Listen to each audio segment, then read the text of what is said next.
Imagine Jannah, how you're going to feel. The last person to enter Jannah. Allah says, for you, only for you, the whole world and whatever it had in it, all yours, 10 times. Common sense will tell you it's either going to be me or to Jannah. The angels are the ones who greet you. You know when you come to the hotel in this place, you get the serviceman. He's greeting you. Yeah?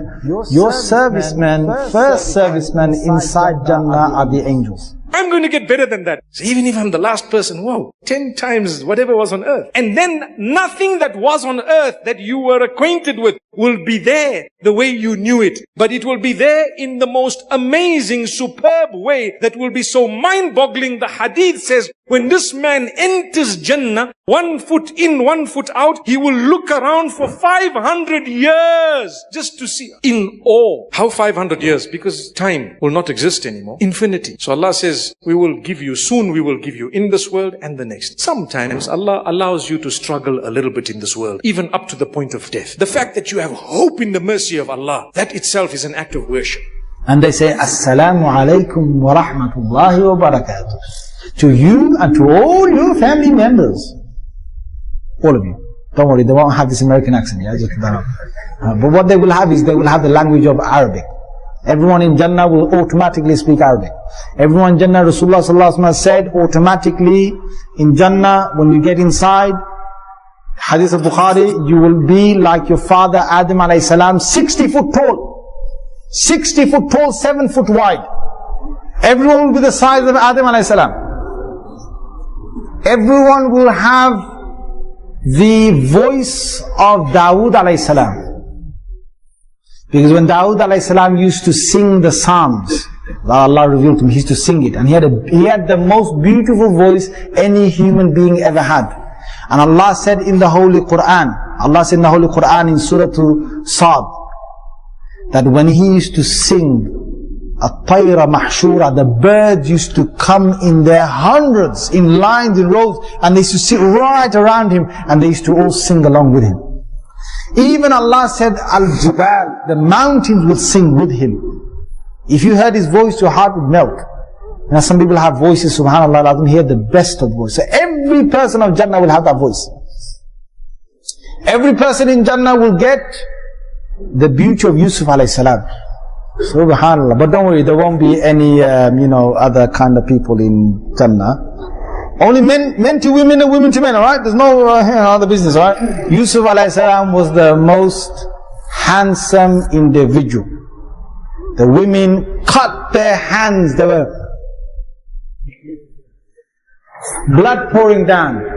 Even if you cut your hand, you know how painful it is. They cut it right from between the thumb and the forefinger. They cut it. There's a cut in the apple. They went straight through the skin, into the meat, right towards the bone, and they're still going. That's you in Jannah, brother.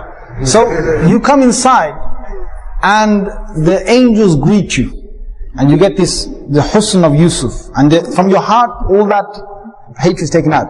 And the fourth thing Rasulullah sallallahu alaihi wasallam said, every person gets what? Is what? You get the character of Muhammad sallallahu alaihi wasallam. Allah. So you're not going to hurt anyone in Jannah, don't worry. If you basically, accidentally do something, there's no accidents in Jannah, but I'm just saying, if there is, don't worry, there's no hospital. So if you work as a doctor, you don't get no job in Jannah, don't worry. You know what I'm saying? There's no lawyers in Jannah, there's no arguments in Jannah. So if you're a lawyer, so there's nothing. No engineers, you don't have to build Jannah, it's all built for you, right? Nothing goes wrong in Jannah. Subhanallah, Prophet sallallahu alaihi wasallam said in the Sahih Hadith of Muslim, you do not even have anything coming out of your nose in Jannah. You get a cold and nothing. When you wake up in the morning, you got basically blow your nose out clean. None of that. There's no bad air in Jannah. There's no bad dust in Jannah. Jannah is perfect. The Surah Al-Dahr says that لَا يَرَوْنَ فِيهَا شَمْسًا وَلَا زَمْهَرِيرًا. You will never see the sun in Jannah. There's the natural light. You'll never have a cold day in Jannah. There's no cold, there's no hot. When sometimes you feel that, on some days you come out and you feel, wow, that is nice, man. The wind is blowing just the right amount. And the sun is, on your face, just the right amount. That kind of day, that's every day in Jannah. Every day in Jannah. It never gets, and it gets better, it always gets better. So you can imagine, you come inside here, there's nothing, no one will spit in Jannah. Now some guys, I can't stand them in this world when they, every time, yeah bro, what's going on? They think it's Mr. Bad Man, It's horrible. It's horrible. Why are you doing that for? I mean, come on. In the Sunnah, Rasulullah said what? He said, even in masjid, if you see someone's, something come out of their mouth, or the nose, if you see it, you better clean it, because, subhanAllah, what did Prophet ﷺ say? He said, this is a hadith in Bukhari, he said, Allah presented to me the actions the best of actions and the worst of actions. From the best of actions I saw, a man who will remove a harmful item from the pathway. That's the best of actions. From the worst of actions is, there's a bit of phlegm, or there's a bit of the part from the nose, mucus, inside the masjid, and people see it and they don't want to clean it. That's from the worst of actions. So no one's going to spit in Jannah. There's no toilets in Jannah. You can go, you can enjoy yourself, don't have to worry about the toilet. You can drink, when they drink alcohol, there's a problem of letting it all out, right? There's none of that problem. You can drink and drink. No one will go to the toilet in Jannah, and then that worried the Sahaba. The Sahaba said, Messenger of Allah, what? Yeah, you drink, you eat all of that, you got the power of 100 men to eat. What I'm saying? Some people, you sit with them in this world, you think, God, take it easy, man. Before you got 5 chickens, before you take one in, he's taking 4. Right? God, man, take it easy. There's some people like that. Now, don't worry, in Jannah, you got plenty of food, the food in Jannah is so much, so much. You can sit there all day and eat. You can eat. Now, the Sahaba, they were worried. What's going to happen? So Prophet ﷺ said, don't worry, you just sweat. Sweat.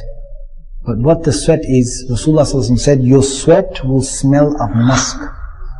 So when you sweat, it's really nice, because you got nice new perfume on yourself. So she's even dying to come closer to you, because you sweat. You sweat inside Jannah. In Jannah, you have your labinatun min dhahab, labinatun min fidda. You have certain houses made of pure gold. There's certain places of Jannah made of pure gold. Certain places made of pure silver. Certain places pure diamonds, pure rubies. And certain places Allah mixes them up. One brick is gold, one brick silver, one brick emerald, one brick diamond, one brick sapphire, one brick something else. Each one is different. The door of one of the palaces that you've got in Jannah is so big, it's from the earth here to our sky. And you walk inside. When you walk inside, you've got one room that leads to another room, that leads to another room, that leads to another room, and each one, you can imagine the size of these. Each room has got 70 tables of food. Each table has got 70 different plates of food. Each plate has got certain dishes, and each time they take a fruit, what will happen? They take a fruit, and sometimes you get to be spoiled, right? People of Jannah, they get to be spoiled. They eat one fruit and they say, okay, thanks, I've tasted it. They give them a fruit and it looks exactly the same. They say, hey, to the servant. You can have loads of servants. Really nice, looking good, young servants, alright, but you can't do anything with them. They will serve you. Allah said, Ghilman, the young boys that will serve you. Right? And they will serve you and they will give you dish after dish. The one giving you one and the next one gives you another one. They're your servants in Jannah. You tell them whatever to do, they'll do it. And they give you one fruit that is similar to another fruit. وَأُتُوا بِهِ مُتَشَابِهًا. They're given the same fruit. And say, hey, listen, what are you giving the same fruit? I just tasted this one, give me another one. I say, no, taste it.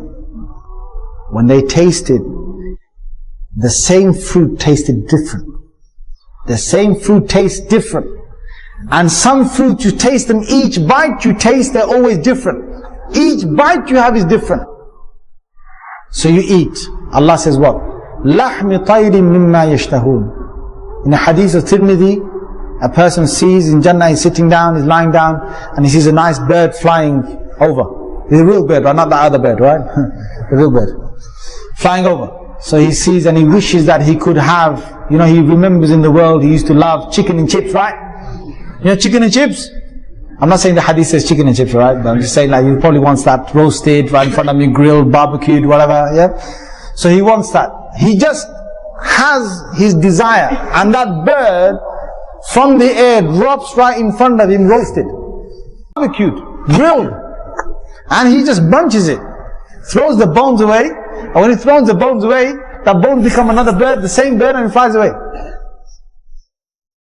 I can imagine some of you just looking back and going, "Hey, get back here." Where are you going? You're too nice. Get back here. In Jannah, they have, according to Hadith of Tirmidhi, you have marketplaces.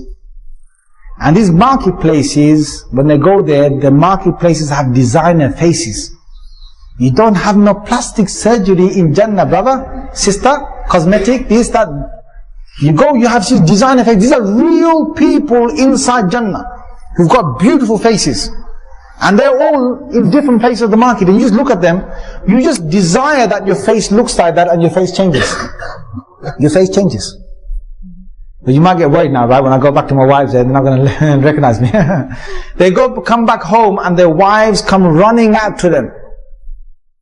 And they say, "You look even more beautiful than what you went, the face you went with. You look even more beautiful." They will have 70 pieces of clothes on them. Thin pieces, fabrics on them. Each one is a very delicate fabric on the hur'in, the hawra. 70.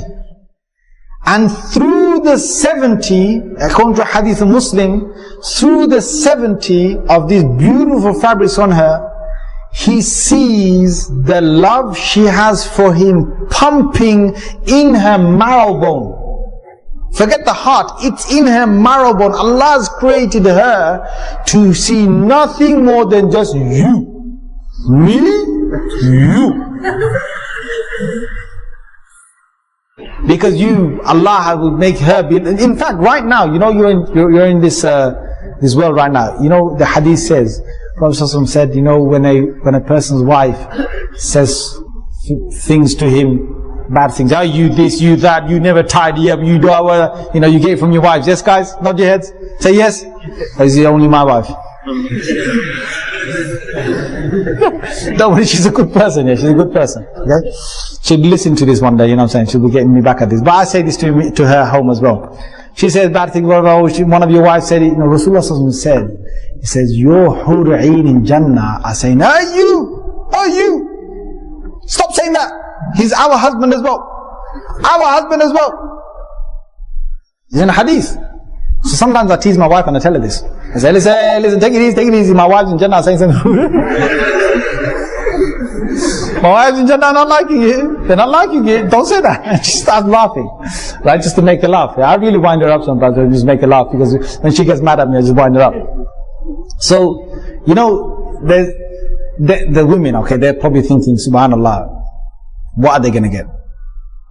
They are going to become the most beautiful out of all your wives in Jannah. I didn't hear subhanallah from you guys. In Jannah you will never get sick. In Jannah you will never get tired. In Jannah you will never sleep. You don't sleep in Jannah. In Jannah, my brothers, you will never get old. You will never get tired. You will never feel fatigued. It's just pure and pure and pure happiness for eternity, forever. This is the prize that Allah has prepared. In Jannah, there's no more fasting. In Jannah, there's no more salah. In Jannah, there's no more wudu. In Jannah, there's no more worship. Nothing. You never have to do anything ever again. And you come across an advertisement. You see a picture of a beach with clean yellow sand, water, ocean as far as the eye can see. And you begin to salivate, thinking about the tropical juices and the enjoyment that you can have. And all of this, you're willing to spend thousands of pounds for, just for 7 days, for 10 days, for 12 days. And you know that when you get there, the beach is going to be overcrowded. And you know that the food there is not going to be halal, so you're going to be eating vegetarian burgers for 9 days. And you know when you get there that there's going to be so many things that you're not happy about. And yet even that little enjoyment of getting away from it all is something all of us can relate to. And today we're going to discuss, in a brief reminder, the ultimate escape the ultimate vacation, that beach which has no shore, and that sea which has no impurity. And that is the destination that we all wait for and that we are longing for, the destination of Jannah. May Allah make all of us from that. Before Jannah, every human being crosses the Sirat. Who can tell me what is the Sirat?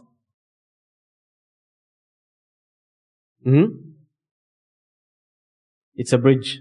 It's not tiny, but it's thin. It's a very thin bridge. Sharper than a sword and thinner than a hair. And everyone will cross. And what will happen to those who cannot cross? They fall down into Jahannam. May Allah protect us from that. And those that cross to the other side, what will be awaiting them? Jannah. But specifically, those that cross to the other side will see something or somebody that they have been waiting to see their whole life. As Al-Qa'a ibn Aws was asked, describe to us Jannah. He said, Fiha Rasulullah. In it is the Messenger of Allah sallallahu alayhi wa sallam. That is the first thing to look forward for. The man that we have been longing to meet for a very long time. The man who was described to us. His features, his face was described to us. The way he walked was described to us. And we wish we could see him, and he's waiting on the other side of the bridge. And he's waiting with Al-Hawd. What is the Hawd? Who can tell me what is the Hawd? Al-Kawthar. What's referred to in the Qur'an as Al-Kawthar. What is it? A swimming pool? Water? It's like a river. Al-Hawd, in English they translate it to mean a pond.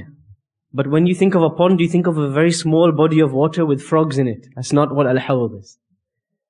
The Prophet ﷺ in the Sahih Hadith describes the size of Al-Hawd as between Mecca and Yemen. Not a small pond. And you have this huge ocean. And you have vessels to drink from. And these vessels, the Prophet ﷺ says, Kal Kawakib. They are like the stars in the sky. They are glittering. They are beautiful. And he says, whoever drinks from this pond, La yadhma ba'dahu abada, will never feel thirsty again. You've just made this long journey on the Sirat. So tired. You have seen people fall into Jahannam. You have seen Jahannam. That itself it's exhausting. Just to see Jahannam with your eyes is exhausting. And then you reach the other side and you see the Messenger sallallahu alaihi wasallam. And now your eyes are feeling very cool. And then you drink from the Hawd. A drink after which you will never feel thirsty again. And this is only the beginning. And then you enter Jannah. And as we enter Jannah, Allah subhanahu wa ta'ala recreates us from scratch. يُعِيدُ الصِّيَاغَةِ, as the scholars say. Allah subhanahu wa ta'ala rebuilds the human being, every single human being from scratch. To be the age of 33 years old, according to some ahadith. So you will not be, as a woman came to the Prophet sallallahu alaihi wasallam and asked him that, is it possible for me to go to paradise? He said, unfortunately not. She began to cry. He said, because old women do not enter paradise. You will be young when you enter paradise. And so everybody will be rebuilt from scratch. And as we enter then Jannah, there will be a tree. And this tree, the Prophet sallallahu alaihi wasallam says, "Inna fil jannati shajaratan." There is a tree in Jannah that if a rider were to ride as fast as possible on a horse, it would take them 100 years just to exit the shade of this tree. And by this tree there will be rivers, al-anhar. And we will be dipped into these rivers. And when we are dipped into this river, it will remove all of the impurities in our physical body. The sweat, the muck, the slime, the smell will all be gone. Until our sweat will become musk, perfume. And we will never urinate again. And we will never pass excrement again, akramakumullah. And then we will drink from these anhar, from these rivers.